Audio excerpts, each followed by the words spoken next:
Lord, ang daming naguguluhan ng iyong isip sa sobrang dami mong gustong gawin. Pero nung kurisi ka na, iniwan ka na ng mga kaibigan mo, wala ka ng pera, focus ka ngayon kay Lord. At ang bawat kilos ni Lord, pinapantayan mo.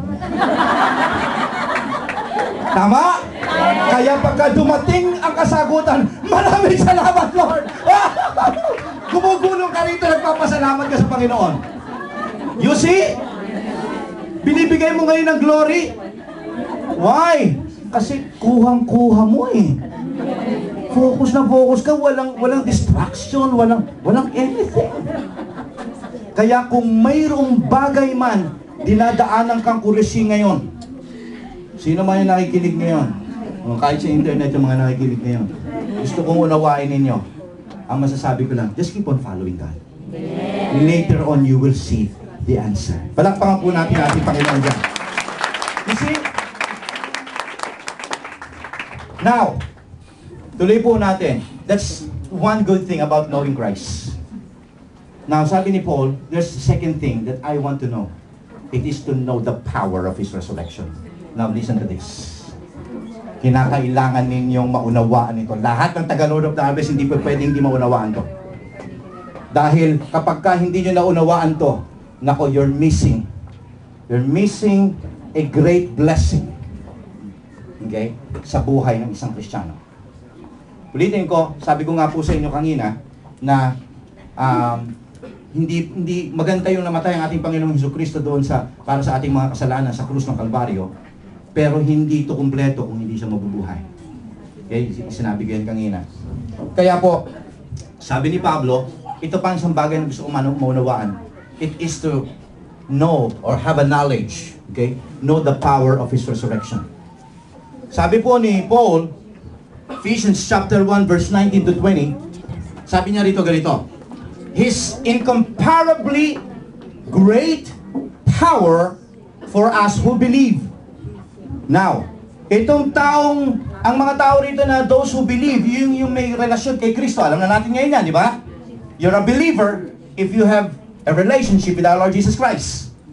Okay? Sabi niya dito, for those who believe, babaliktarin lang natin, for those who believe, doon niya ibinigay yung tinatawag na incomparably great power. So, meaning to say, kapag ka ikaw ay believer, mayroon kang power. Mayroon kang hindi basta power, incomparably great power. Tuloy po natin sa verse, sa verse nito. Which He exerted in Christ when He raised, ayan na, madating na tayo sa power, ayan na. When He raised Him from the dead. Gusto kong intindihin natin ito mga anak ng Diyos. That there is power when Jesus Christ was raised from the dead. There is power in that resurrection. Gusto kong isipin natin dito mga anak ng Diyos. Kung ikaw'y nakikinig ngayon, purihin ang Diyos sapagkat siya'y nabuhay dun sa mga patay. Sapagkat kung wala yon, wala kang kapangyarihan ngayon. Matindi dito, ang tanong dito, sige pastor, intriga ako sa kapangyarihan eh. Ano ba yung kapangyarihan idinulot nung siya ay nabuhay? Ano ba? Ano ba yung ano niya? Ano ba ang dinulot niya? Okay, una, ang kapangyarihang idinulot nito ay kapangyarihan, the power to blot out sins. Now, pagka sinabi kong blot out, it is a power to wash, to cleanse, to forgive sins. Alam po ninyo, wala pong pagsama-samahin man po ang lahat ng pinakamalalakas na sabon sa buong mundo. Tide, sama mo ng Magic Clean. Okay? Sabi nila, sabi nga nila, di ba? Ang Tide nga daw ang talagang pinakamatinding panlinis. Okay? Meron naman, sabi naman, ano naman daw, safeguard, pampalinis naman daw ng konsensya. Pero pagsamahin mo na silang dalawa, okay? Pagsamahin mo, hindi sila pwedeng manlinis ng kasalanan.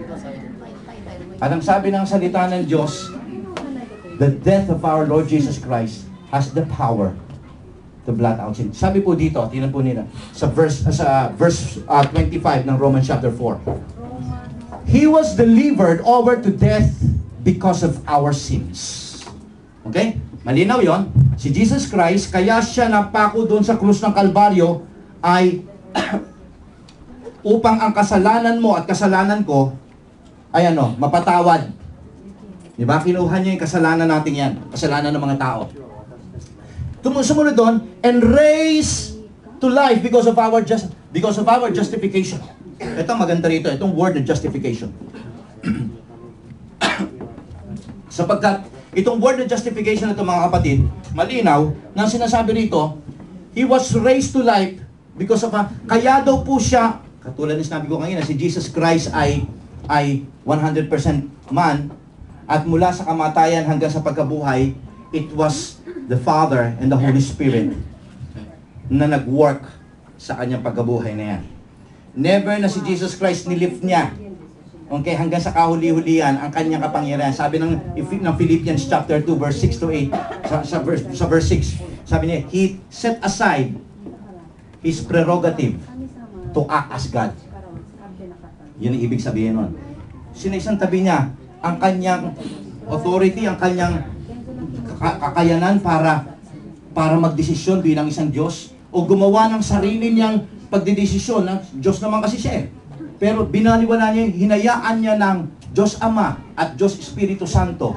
May pinanganak nga siya, ano sabi ng salita ng Diyos? Siya ay ipinanganak ng Espiritu ng Diyos. Di ba?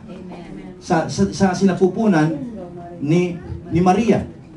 Kaya gusto ko isipin natin ngayon dito, mga kapatid, mula sa pagkapanganakan hanggang kamatayan, hanggang pagkabuhay, Jesus Christ was 100% totally submitted and surrendered to the will of God. Okay? In the meantime, though si Jesus Christ ay parte ng Trinity na yon, in the meantime, it was the two persons working for the Son. Nindihan po niyo yan? Okay? Kasi kinakailangan nga yun eh. So, tingnan po natin, mga kapatid ko. Sabi ng salita ng Diyos, hindi siya pwedeng, kung ang kamatayan ng ating Panginoong Hesukristo ay kulang, okay, at walang sapat na kakayanan para bayaran ang kasalanan ng buong sanlibutan ng mga tao, God cannot raise Jesus from the dead. But because Jesus, okay, was so sufficient and essential para sa kapatawaran ng mga kasalanan ng mga tao, sabi niya gano'n, He was raised to life because of our justification, upang ikaw at ako ay, ang ibig sabihin ng justification ay para mawapawalan tayo ng sala. Yan ang ibig sabihin yan. Ibig sabihin kung bakit si Jesus Christ ay binuhay, okay, at patunay na ikaw ay pinawalan ng sala sapagkat ang ating Panginoong Hesukristo ay nabuhay mula sa mga patay. Yun ang ibig sabihin nito. Kaya kung halimbawa may mga pagkakataon si Satan ay gogoyoin ka, o sasabihin ni Satan sa'yo, alam mo ba walang nangyari sa'yo kanina? Tumanggap ka kay Jesus Christ pero walang nangyari sa'yo, alam mo ba yon? Alam mo ba na hindi ka nabago, ikaw pa rin yung dating si ganito? Alam mo ba na walang kapangyarihan kang tinanggap mula dyan sa Diyos na yan? Pwedeng sabihin sa'yo ni Satan yan. Pwede kanyang paniwalain doon. Pero gusto kong isipin po ninyo, mga kapatid ko, pagka sinabi ni Satan, alam mo ba hanggang ngayon makasalanan ka? Alam mo ba hanggang ngayon